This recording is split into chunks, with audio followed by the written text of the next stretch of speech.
ஓசை FM 90.4 மற்றும் விக்யான் பிரசார் அமைப்பின் அறிவியல் பலகை இணைந்து வழங்கும் அற்புத அறிவியல். அற்புத அறிவியல்.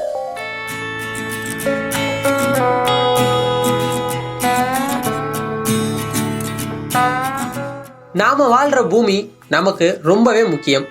பூமின்னு சொல்லும்போது நிலம், நீர், காற்று, நெருப்பு, ஆகாயம்னு சொல்லப்படுற பஞ்சபூதங்களும் அடக்கம் தானே.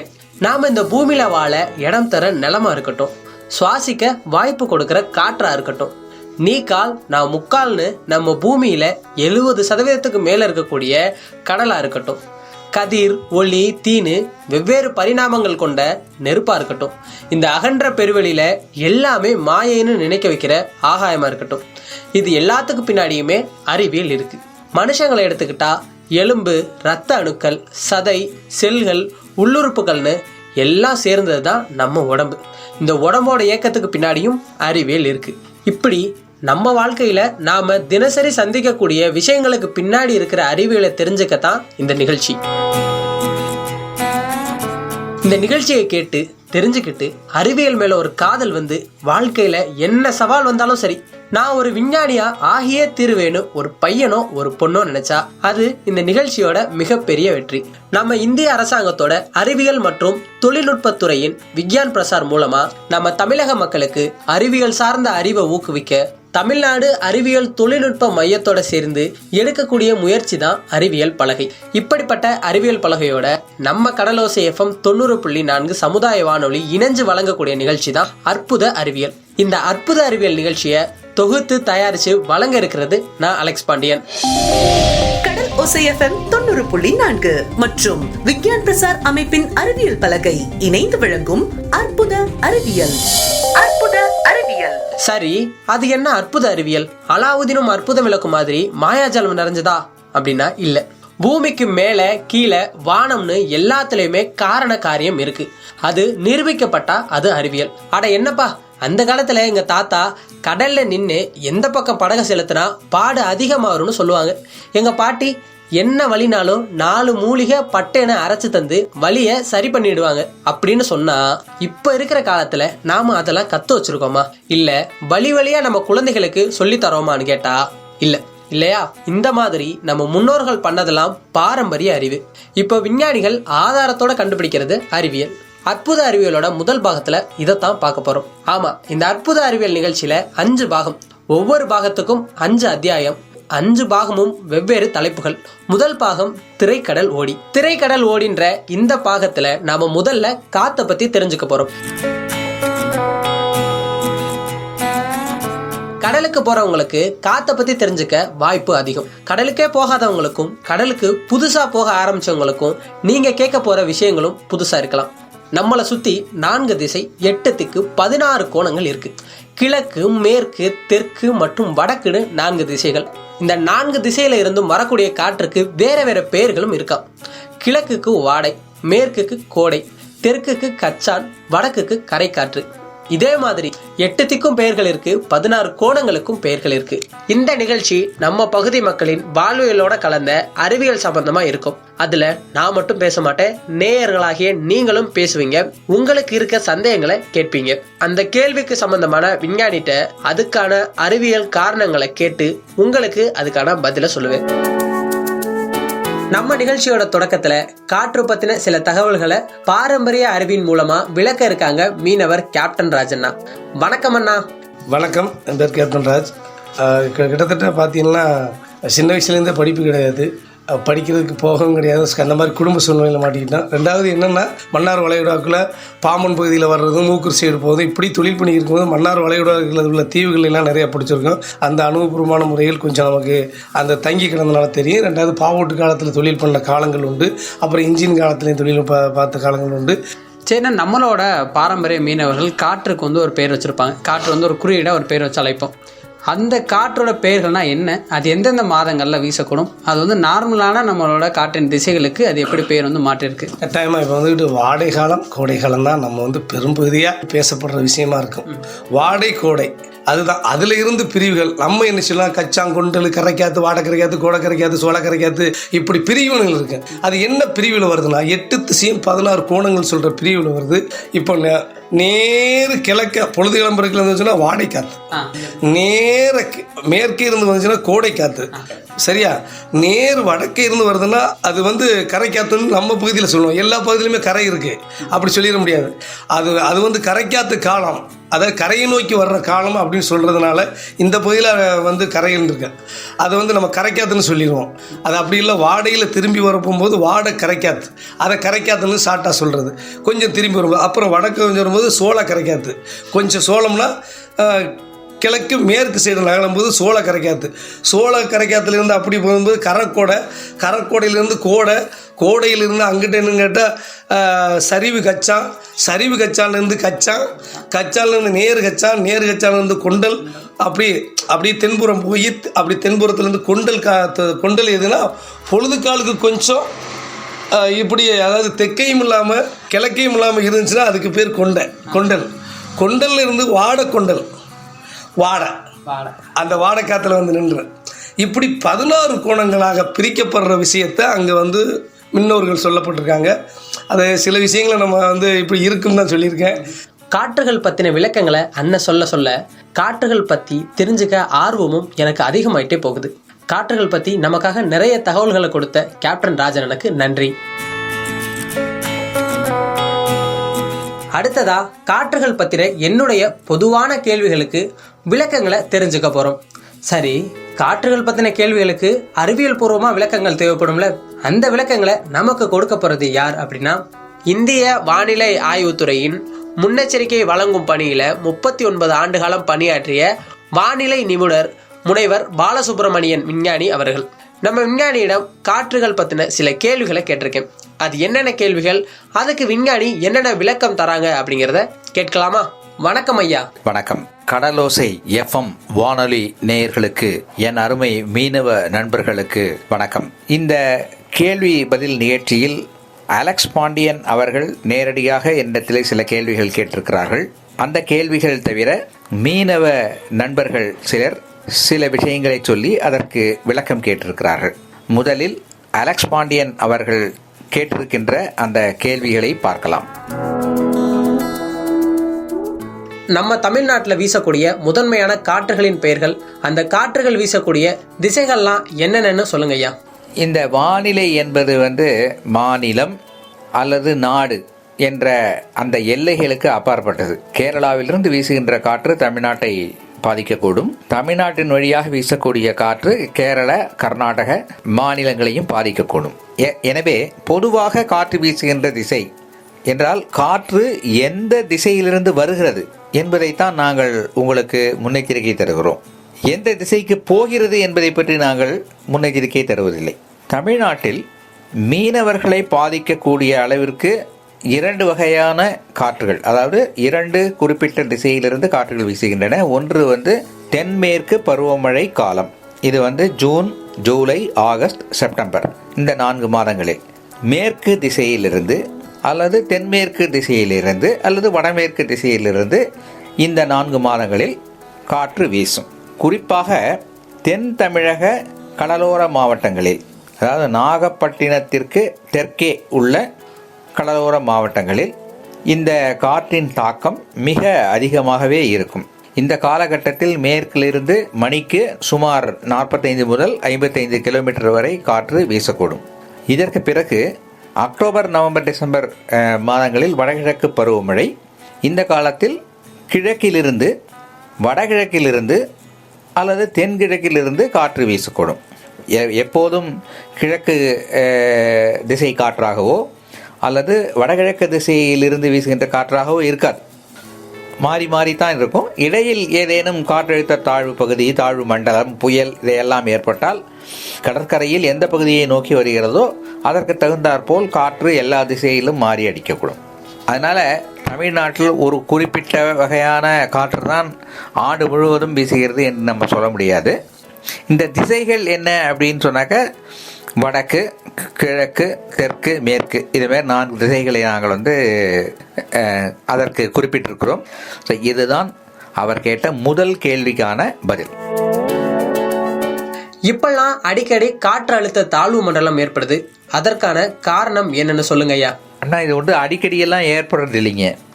இது காலநிலை மாற்றத்தால் நிறைய காற்றழுத்த தாழ்வு மண்டலம், நிறைய காற்றழுத்த தாழ்வு பகுதி, புயல் இதெல்லாம் ஏற்படுவதாக சிலர் சொல்லி கொண்டிருக்கிறார்கள். ஆனால் அது அவ்வளவு சுலபமாக முடிவு செய்யக்கூடிய ஒரு விஷயம் இல்லைங்க. ஒரு வருடத்தில் எத்தனை புயல்கள், எத்தனை காற்றழுத்த தாழ்வு மண்டலங்கள் தோன்றி இருக்கின்றன என்பதை நாம் 30 வருடம் கண்காணிக்க வேண்டும். அந்த 30 வருடம் கண்காணித்த பிறகுதான் அது அதிகரித்திருக்கிறதா குறைந்திருக்கிறதா அப்படிங்கிறத சொல்ல முடியும். அதனால் இப்போ எங்களிடம், அதாவது வானிலை ஆய்வு துறையில் இருக்கின்ற அந்த தரவுகளின் அடிப்படையில் காற்றழுத்த தாழ்வு மண்டலங்கள் அடிக்கடி ஏற்படுவதாக சொல்லக்கூடிய வகையில் இல்லைங்க. இயல்பை ஒட்டி தான் இருக்குது. அதிகமாகவோ அல்லது குறைந்தோ போகவில்லை அப்படிங்கிறது தான் வானிலை ஆய்வுத்துறையின் வசம் இருக்கின்ற அந்த தகவல்கள், அந்த ஸ்டாட்டிஸ்டிக்ஸ் என்று சொல்கின்ற தரவுகள் நமக்கு தருகின்ற செய்தி. சரியா? நமக்கு நல்லா தெரிஞ்ச பழக்கப்பட்ட இந்த காற்றுகள் பத்தி நிறைய அறிவியல் விளக்கங்களை விஞ்ஞானி கொடுத்தாங்க. அடுத்ததா நம்ம மீனவர்களுக்கு விஞ்ஞானியிடம் கேட்க வேண்டிய சில கேள்விகள் இருக்கு. அந்த கேள்விகள்னா என்னென்ன, அதற்கான விளக்கங்கள் என்னென்னு தெரிஞ்சுக்கலாமா? காற்றோடையும் கடலோடையும் உறவாடுற மீனவர்களுக்கு காற்று பற்றியும் கடல் பற்றியும் நிறைய விஷயங்கள் தெரிஞ்சிருந்தாலும் அதற்கான அறிவியல் காரணங்கள், அதற்கான காரண காரியம் தெரியாம இருக்கலாம். அப்படி கிட்டத்தட்ட 40 ஆண்டு காலமா கடலுக்கு போற பாமனை சேர்ந்த மீனவர் திரு வில்சன் பெர்னாண்டோ அவர்களுக்கும் ராமேஸ்வரத்தை சேர்ந்த திரு சிம்போரியன் அவர்களுக்கும் சில கேள்விகள் இருக்கு. அந்த கேள்விகளுக்கான விளக்கங்களை நம்ம வானிலை நிபுணர் முனைவர் பாலசுப்ரமணியம் விஞ்ஞானிட்ட கேட்டு தெரிஞ்சுக்கலாமா? முதல்ல திரு சிம்போரியன் அவர்கள் கேட்ட கேள்விகள் என்ன அப்படின்றதையும் விஞ்ஞானி அதற்கு என்ன பதில் சொல்றாங்க அப்படிங்கிறதையும் கேட்கலாம். சில சமயம் எப்படின்னா, சரி அவங்க ஒரு காத்து கொடுத்துருப்பாங்க, அந்த காத்து கூட நிக்குது, அந்த காத்து குறையவும் நிக்குது. அந்த கரெக்டா அதெல்லாம் அது கணிக்கவங்க அந்த கரெக்டா மேல கெஸ் பண்ண முடியல. காத்து கம்மியா இருக்கும், நீ கம்மியா கொடுத்துருக்காங்கன்னு சொல்லி ஆள் இல்ல 4 பேரை நீ மீன் பிடிக்க கடலுக்கு போயிட்டு வான்னு அனுப்பி விட்டுருவோம். அன்னைக்கு பார்த்து துரதிருஷ்டமா அன்னைக்கு பொருளா வெளுத்து வாங்கி விட்டுருங்க. காத்து என்னப்பா நீ ஆள் காத்து கம்மியா தான் சொன்னேன், அதனாலதான் ஒரு ஆள் கூட கம்மியா என்னை ஏற்றி விட்டேன், நான் போயிட்டு வந்தேன், கடுமையான காத்தாகி போச்சு கடல்ல அப்படின்னு சத்தம் போடுவாங்க. இது நடக்கும். முதல் மீனவ நண்பர் என்ன சொல்லியிருக்காரு அப்படின்னாக்கா, இந்திய வானிலை ஆய்வுத்துறை இன்னைக்கு காற்று குறைவாக தான் இருக்கும் அப்படின்னு சொல்லியிருப்பாங்க. அதாவது அதிகமான காற்று வீசும் என்பதற்கான வானிலை முன்னெச்சரிக்கை எதுவும் இல்லை. ஆனால் நாங்கள் கடலுக்குள்ளார போயிடுறோம், அங்கே போனால் காற்று பலமாக வீசுகிறது, நாங்கள் ரொம்ப கஷ்டப்படுறோம் அப்படின்னு சொல்லியிருக்காரு. ஆனால் இது என்ன அப்படின்னா, நீங்கள் கொடுக்கின்ற வானிலை முன்னெச்சரிக்கை, மீனவர்களுக்காக தருகின்ற அந்த காற்று பற்றிய வானிலை முன்னெச்சரிக்கை சில சமயங்களில், அப்படி இல்லை பெருவாரியான சமயங்களில் தவறாக இருக்கிறது. இந்த தவறுக்கு காரணம் என்ன அப்படின்றது அவருடைய கேள்வியாக நான் எடுத்துக்கிறேன். இந்த தவறுக்கு காரணம் என்ன அப்படின்னா, நிலப்பகுதியில் குறைந்தபட்சம் ஒரு 700 கிலோமீட்டருக்கு ஒரு வானிலை கண்காணிப்பு மையம் நிலையம் நாங்கள் அமைத்து அங்கிருந்து வானிலை பற்றிய தகவல்களை எல்லாம் சேகரிக்கிறோம். ஆனால் அவ்வளோ பெரிய கடல்லிருந்து எங்களுக்கு எப்படி தகவல் வரும்? எங்களுக்கு தகவலே வராது இல்லையா? தகவலே இல்லாத ஒரு பகுதியில் காற்று எப்படி வீசும் அப்படிங்கிறத நாங்கள் எப்படி சொல்ல முடியும்? ஆனால் நாங்கள் வானிலை செலுத்தப்படுகின்ற அந்த செயற்கைக்கோள்கள் இருக்கின்றது அல்லவா, அந்த செயற்கைக்கோளிலிருந்து கிடைக்கின்ற படங்கள், சில தகவல்கள், இவற்றையெல்லாம் வச்சு தான் கடலில் இந்த அளவுக்கு காற்று வீசும், அந்த அளவுக்கு காற்று வீசும் என்பது போன்ற நாங்கள் அந்த வானிலை முன்னெச்சரிக்கைகளை உங்களுக்கு தருகிறோம். இது மீனவர்களுக்கான வானிலை எச்சரிக்கை அப்படின்ற தனி பெயரில் தேவைப்படும் நேரங்களிலெல்லாம், குறிப்பாக 45 முதல் 55 கிலோமீட்டர் வரை காற்று மணிக்கு வீசக்கூடும் என்கின்ற நிலையில் தான் நாங்கள் மீனவர்களுக்கு வானிலை முன்னெச்சரிக்கை வழங்குகிறோம். அந்த 45 முதல் 55 கிலோமீட்டர் வேகத்திற்கு குறைவாக வீசும்போது நாங்கள் மீனவர்களுக்கு எந்த வானிலை முன்னெச்சரிக்கையும் தரமாட்டோம். ஸோ இதுதான் காரணம்.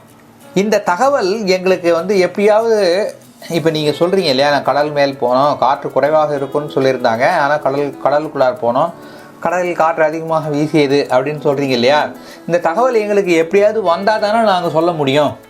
அதனால் இதை வந்து நீங்கள் எப்படியாவது வானிலை ஆய்வு மையத்துக்கு தெரிவிக்கின்ற ஒரு அமைப்பினை ஏற்படுத்த வேண்டும் அப்படின்றது தான் என்னுடைய ஒரு வேண்டுகோள். இதை அதாவது நீங்கள் மீன் பிடிச்சிட்டு வந்த பிறகு அங்கே அந்த மீனவ அதிகாரிகள் இருப்பாங்க இல்லையா, அவங்கக்கிட்ட சொல்லி இந்த தகவலை வானிலை மையத்துக்கு எப்படியாவது சொல்லுங்கய்யா அப்படின்னு நீங்கள் சொல்லி அதற்கான ஏற்பாடுகளை செய்தால் அந்த அதிகாரிகள் எங்கள் அலுவலகத்திற்கு ஒரு மெசேஜ் அனுப்பியோ தகவல் அனுப்பியோ அல்லது தொலைபேசியில் கூப்பிட்டு பேசியோ இதை வந்து சொல்வார்கள். நாங்கள் அறிந்து கொள்வோம். அப்போ தான் எங்களுக்கு அந்த அனுபவம் கிடைக்கும். எங்களுக்கு அப்படின்னாக்கா இந்திய வானிலை ஆய்வுத்துறைக்கு அந்த அனுபவம் கிடைக்கும். கட்டாயமாகவே மீனவர்களுக்கு வானிலை மையத்திடம் தெரிவிக்க வேண்டிய தகவல்களும் குறைகளும் நிறையவே இருக்கும். அந்த குறைகளை மக்களிடம் பெற்று வானிலை மையத்திடம் தெரிவிக்க கடலோசை FM 90.4 முயற்சிகள் எடுக்கும் ஐயா. சிறப்பான கேள்விகளை கேட்ட சிம்போரியன் அண்ணனுக்கு நன்றி. காற்றுகள் பத்தின நிறைய கேள்விகளையும் விளக்கங்களையும் கேட்டுட்டே இருக்கும். அடுத்ததா பாமனை சேர்ந்த மீனவர் திரு வில்சன் பெர்னாண்டோ அவர்களுடைய கேள்விகளையும் அதற்கு விஞ்ஞானியோட விளக்கத்தையும் தெரிஞ்சுக்கலாம். வேற கேள்வி, எல்லா காலத்திலையும் வந்து காத்தோட வேகம் அதிகமாவும் இருக்கும் கம்மியாவும் இருக்கும் எல்லா சீசன்லயும். ஆனா காத்துல ஈரப்பதம் வந்து கூட இருக்கிறது ஒரு சில காத்துல தான் இருக்குது. அதாவது இந்த தென்கிழக்கு பருவக்காற்று இருக்குல்ல, அதுலதான் ஈரப்பதம் கூட இருக்கும். நாங்க போட்லயே தண்ணியே படாம இருந்தாலும் ட்ரெஸ் எல்லாம் ஒரு மாதிரியே நசு நசு நசு நசுன்னு ஆயிரும். இதோட காத்து சில பேர் சொல்லுவாங்க காத்தோட வேகத்துல தண்ணிய கடல் தண்ணிய லேசா வாரிக்கிட்டு வரும் அப்படின்னு சொல்லுவாங்க ஈரப்பதமா சொல்லி. அதே மாதிரி வந்து வடகிழக்கு பருவக்காற்றுலயும் அப்படி இருக்குது. அதுல அப்படி இருக்க மாட்டேங்குது. ஈரப்பதம் கம்மியாவே குளிர் இருக்கு, ஆனா ஈரப்பதம் இருக்க ட்ரெஸ் காஞ்சிரும். வாடை காத்துன்னு சொல்றோம்ல வடகிழக்கு பருவக்காற்று, அதுல நினைச்சு போட்ட துணியை வெறும் காத்துல மட்டும் காயப்போட்டா அது காஞ்சிரும். இதுல காயாது ஈஸியா. அப்படி ஒரு மாற்றங்கள் இருக்கு. அதையும் புரிஞ்சுக்க முடியல. ஏன்னா காத்துல ஈரப்பதம் எப்படி அதுல மட்டும் கூட இருக்கு அப்படின்னு சொல்றதுதான் என்னோட கேள்வி. தென்மேற்கு பருவமழை காற்று இது வந்து ஜூன், ஜூலை, ஆகஸ்ட், செப்டம்பர் அரபிக்கடலில் இருந்து வீசுகிறது. அதற்கு பிறகு நிலத்தில் மேல் கொஞ்ச நேரம் பயணம் செய்துவிட்டு வங்கக்கடலுக்கு வருகிறது. நீங்கள் அப்போ வங்கக்கடலுக்குள்ளார வரும்போது அது வந்து ஈரப்பதம் குறைவாக இருக்கும். ஏன்னா நிலத்தின் மேல் அது கடந்து வரும்போது நிலத்தில் மழையை பொழிந்துவிட்டு கொஞ்சம் ஈரப்பதம் குறைவாகத்தான் அது வந்து வங்கக்கடலுக்குள் வருகிறது. ஆனால் வடகிழக்கு பருவமழை காற்று அக்டோபர், நவம்பர், டிசம்பர் மாதங்களில் வீசுகின்ற அந்த காற்று வந்து முழுக்க முழுக்க வங்கக்கடலில் வழியாகத்தான் வருகிறது. அதனால் அதில் ஈரப்பதம் அதிகமாக இருக்கும். அந்த ஈரப்பதம் மிகுந்த காற்றில் நீங்கள் போகும்போது நீங்கள் வந்து அந்த ஈரப்பதம் அதிகம் இருப்பதையும் அவர் சொல்கிறாரு. சட்டையெல்லாம் நனைஞ்சு போயிடும், கசகசன்னு இருக்கும் அப்படின்லாம் சொல்கிறாரு. இந்த ஈரப்பதம் அதே சமயம் வெப்பநிலையும் ஒரு குறிப்பிடத்தக்க அளவு 27 டிகிரி செல்சியஸ் வரைக்கும் வெப்பநிலை இருக்கிறது. அதே சமயத்தில் காற்றில் ஈரப்பதமும் வந்து 70-80% வரைக்கும் இருக்குது. அப்படின்னாக்க அந்த நாளை நாங்கள் வந்து நிலப்பகுதியில் நிலத்தில் வசிக்கின்ற மக்களுக்கு வந்து ஃபோர்காஸ்ட் கொடுக்கும்போது புழுக்கமான நாளாக இருக்கும் அப்படின்னு நாங்கள் வானிலை முன்னெச்சரிக்கை கொடுப்போம். அதை நீங்கள் வந்து கடலில் அனுபவிக்கிறீர்கள். ஸோ எனக்கு என்னுடைய இந்த அறிவுக்கு எட்டிய வரையில் வடகிழக்கு பருவமழை காலம், அதாவது அக்டோபர், நவம்பர், டிசம்பர் இந்த காலத்தில் கடலில் வீசுகின்ற காற்றில் ஈரப்பதம் அதிகமாக இருக்கும். அதைத்தான் நீங்கள் உணர்கிறீர்கள் என்று நான் நினைக்கிறேன். சரி, இப்போ மூன்றாவது கேள்விக்கு போகலாம். கோடைன்னு ஒரு காத்து வரும்போது ஸ்மெல் வரும். எல்லா பெரியாளுக்கும் தெரியும். கோடைங்கிற காத்து, கோடை அதாவது நம்மளுக்கு வந்து ஒரு 270 300 டிகிரி வரைக்கும் காம்பஸ் கணக்கு. அந்த டிகிரியில ஒரு காத்து வரும்போது லேசான ஸ்மெல் வரும். கோடை வந்தா வாடை வரும் அப்படின்னு சொல்லுவாங்க. ஆமா, தென்மேற்கு பருவ காற்றுல வரும்போது ஒரு 30-40 டிகிரி அப்படி வித்தியாசத்துல வரும். அது என்னன்னு தெரிஞ்சுக்கணும். திசையை பற்றி சொல்லும்போது 270 டிகிரிலேருந்து 300 டிகிரி வரைக்கும் உள்ள திசையிலிருந்து காற்று வீசும்போது ஒரு ஸ்மெல் வருது. அது காரணம் என்ன அப்படின்னு அவர் வந்து கேட்குறாரு. ஸோ இந்த காற்றுக்கு ஸ்மெல்லு எப்படி வரும்? நீங்கள் வந்து ஒரு பெரிய பூக்கள் விற்கின்ற மண்டி ஒன்று இருக்குன்னு வச்சுக்கோங்க. அந்த மண்டி வழியாக காற்று வந்ததுன்னா பூ வாசம் வீசும். இதே வந்து உங்களுடைய மீனவ பகுதிகள் மீன்கள் விற்கின்ற பகுதியில் வந்து காற்று வீசும்போது அங்கிருந்து மீன் வாசம் தான் வரும். அதாவது ஒரு பகுதியில் என்ன விதமான ஒரு நிலைமை இருக்கிறதோ, பூக்கடை என்றால் பூ வாசம், உப்பளம் என்றால் உப்பு வாசம், அந்த பகுதியின் அந்த வாசனையை அது எடுத்துக்கொண்டு வருகிறது. இந்த 270 300 டிகிரி, அதாவது தென்மேற்கு பருவ காற்று தான் இது. இந்த தென்மேற்கு பருவ காற்று வீசும்போது நிலத்திலிருந்து அது வருவதால் நிலத்தின் அந்த அந்த குணம் என்னவோ அந்த வாசனையை அது சுமந்து கொண்டு வருகிறது. இதுதான் எனக்கு தோன்றுகிற ஒரு பதில். இப்ப அடுத்த கேள்விக்கு போகலாமா? கடல்ல வாட்டர் கரண்ட்டுக்கும் மேல வந்து முகில்களுக்கு காத்துக்கு போகுதுல, வானத்துல மேகம் போகுதுல, அதுக்கும் சம்பந்தம் இருக்குன்னு சொல்லுவாங்க. அது உண்மையா? இவர் என்ன கேட்டாரு அப்படின்னா, கடலில் உள்ள இருக்கிற வாட்டர் கரண்ட், அதாவது கடல் நீரோட்டம், இதற்கும் வானத்தில் மேகங்கள் போகின்ற அந்த மேக ஓட்டம், அதுக்கும் ஏதாவது தொடர்பு இருக்கா அப்படின்னு கேட்குறாரு. நேரடி தொடர்பு எதுவும் இல்லைங்க. ஆனால் இவை எல்லாமே வெப்பம் குறைவாக இருக்கின்ற ஒரு பகுதியில் இருக்கின்ற அந்த குளிர்ந்த காற்று வெப்பம் அதிகமாக இருக்கின்ற பகுதியை நோக்கி செல்வதால் அது வர வழியில் இருக்கின்ற ஈரப்பதத்திற்கு தகுந்த மாதிரி ஏராளமான மேகங்களை கொண்டு வருகிறது. அது வளிமண்டலத்தில் நிகழ்கின்ற மாற்றம். கடலுக்குள்ளாரையும் இப்படி தான். வெப்பம் குறைவாக இருக்கின்ற ஒரு இடத்திலிருந்து வெப்பம் அதிகமாக இருக்கின்ற இடத்திற்கு கடலுக்குள்ளார ஒரு நீரோட்டம் போகுது. அதே மாதிரி வேறொரு திசையில் வெப்பம் அதிகமாக உள்ள இருக்கிற இடத்திலிருந்து வெப்பம் குறைவாக இருக்கிற இடத்திற்கு ஒரு நீரோட்டம் போகிறது. தமிழக பகுதிகளில் பல 1000 கிலோமீட்டர் அல்லது பல 100 கிலோமீட்டர்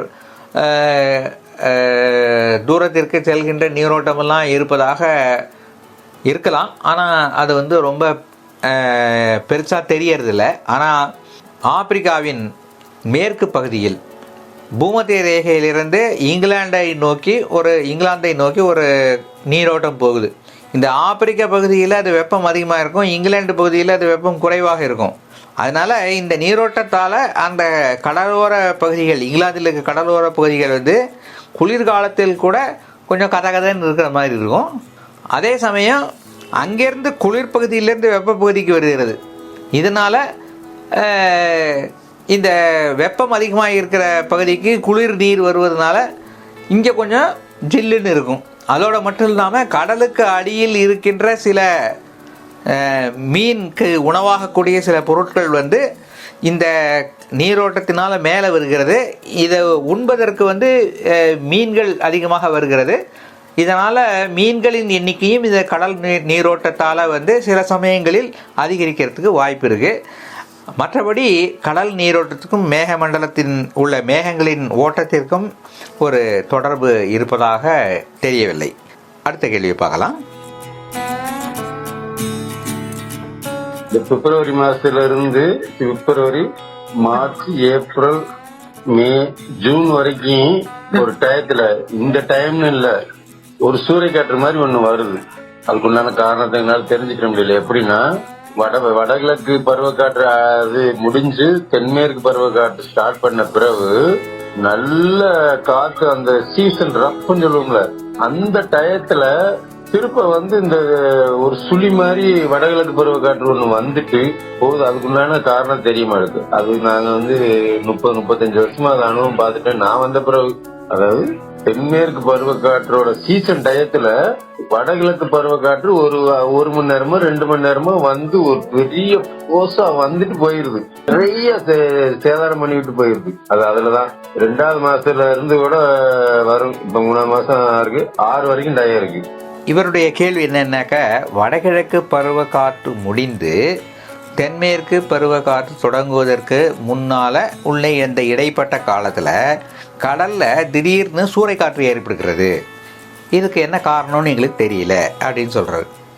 தென்மேற்கு பருவமழை காலத்துல, அதாவது ஜூன், ஜூலை, ஆகஸ்ட், செப்டம்பர், இந்த 4 மாத காலத்துல மேற்கு திசையிலிருந்து வலுவான அல்லது உரமான காற்று வீசுகிறது. அதே போல அக்டோபர், நவம்பர், டிசம்பர் இந்த 3 மாதத்திலையும் கிழக்கு திசையிலிருந்து, அது வடகிழக்கு திசையாக இருக்கலாம், கிழக்கு திசையாக இருக்கலாம், தென்கிழக்கு திசையாக இருக்கலாம், இந்த திசையிலிருந்து உரமான காற்று வீசுகிறது. ஆனால் இந்த ஜனவரி, பிப்ரவரி, மார்ச், ஏப்ரல், மே இந்த சமயத்தில் இந்த அளவுக்கு வலுவான காற்று எதுவும் வீசுவதில்லை. கடல்ல காற்றின் வேகம் இந்த 5 மாதங்களில், அதாவது ஜனவரி, பிப்ரவரி, மார்ச், ஏப்ரல், மே, இந்த 5 மாதங்களில் குறைவாகத்தான் இருக்கும். மார்ச், ஏப்ரல், மே மாதத்தில் வெப்பநிலையும் அதிகரிக்கும். இதனால தான் இந்த சீசனில் நமக்கு கடலில் சில சமயங்களில் கடுமையான புயல்களும் ஏற்படுகின்றன. இந்த கடுமையான புயல்கள் ஏற்படாத காலத்தில் ஒரு சின்ன லோக்கல் பினமினாவாக அங்கங்கே இந்த சூறைக்காற்று வீசுகிறது. இதுதான் அதுக்கான காரணம். இது அந்த ஆங்கிலத்தில் நாங்கள் அந்த டிரான்சிஷன் பீரியட் அப்படின்னு சொல்லுவோம். அதாவது கிழக்கு திசை காற்று மேற்கு திசை காற்றாக மாறுகின்ற அதற்கு இடைப்பட்ட காலம். அந்த இடைப்பட்ட காலத்தில் காற்றின் வலிமை சாதாரணமாக கம்மியாக இருக்கும். வேறு சில காரணங்களால் அந்த இடத்துல சூறைக்காற்றுகள் தோன்றுகின்றன. இதை முன்கூட்டியே கண்டுபிடிச்சு சொல்கிறது அதற்கு தேவையான வசதி நம்மக்கிட்ட இல்லை. கடலுக்குள்ளார ஒரு இது இருக்கணும், அதை கண்டுபிடித்து சொல்லக்கூடிய வசதி நம்மக்கிட்ட இருக்கணும். அந்த மாதிரி வசதி நம்மக்கிட்ட இருக்கலை. அப்படிங்கிறதுனால இதையெல்லாம் முன்கூட்டியே நம்மளால் கணித்து சொல்ல முடிவதில்லை. சரியா? எல்லா கேள்விக்கும் பதில் சொல்லிட்டேன்னு நினைக்கிறேன். நன்றி. உங்களுக்குமே பெரிய பெரிய நன்றிகள் ஐயா. நம்ம கடலோசை நேயர்களுக்கும் நம்ம மீனவ மக்களுக்கும் காற்று பற்றி அவங்க தெரிஞ்சுக்க வேண்டிய பல கேள்விகளுக்கு அறிவியல் விளக்கங்களை கொடுத்தீங்க. கடலுக்கு போகிறவங்களா இருக்கட்டும் சரி, கடலுக்கு புதுசாக போகிறவங்களா இருக்கட்டும் சரி, கடல் காற்று பற்றி தெரியாதவங்களா இருந்தாலும் கூட இந்த தொகுப்பு ரொம்பவே பயனுள்ளதாக இருந்திருக்கும்னு நினைக்கிறேன். இந்த நிகழ்ச்சியில் நமக்கான விளக்கத்தை கொடுத்தது வானிலை ஆய்வுத்துறையில் பணியாற்றிய வானிலை நிபுணர் முனைவர் பாலசுப்ரமணியம் விஞ்ஞானி அவர்களுக்கு முதல்ல நன்றி தெரிவிச்சிடலாம். காற்று பற்றின பாரம்பரிய விளக்கங்களை கொடுத்த கேப்டன் ராஜ் அண்ணனுக்கும், காற்று பற்றின சிறப்பான கேள்விகளை கேட்ட மீனவர்கள் திரு வில்சன் பெர்னாண்டோ அவர்களுக்கும் திரு சிம்போரியன் அவர்களுக்கும் நன்றி தெரிவிச்சுட்டு நம்ம நிகழ்ச்சி இதோட நிறைவு பெறுது. மீண்டும் அடுத்த வாரம் திரைக்கடல் ஓடி பகுதியில் நாம பேச இருக்க அத்தியாயம் மீனும் அதன் சத்துக்களும். இந்த அத்தியாயத்தில் உங்களோட விளக்கங்களும் கேள்விகளும் இடம்பெறணும்னா நம்ம கடலோசை FM 90.4 வாட்ஸ்அப் எண்ணான 7094439999 இந்த எண்ணுக்கு உங்களோட விளக்கங்களையோ கேள்விகளையோ நீங்க அனுப்பலாம். இவ்வளவு நேரம் நீங்க கேட்டுட்டு இருந்தது நம்ம கடலோசை FM 90.4 மற்றும் விக்யான் பிரசார் அமைப்பின் அறிவியல் பலகை இணைந்து வழங்கிய அற்புத அறிவியல்.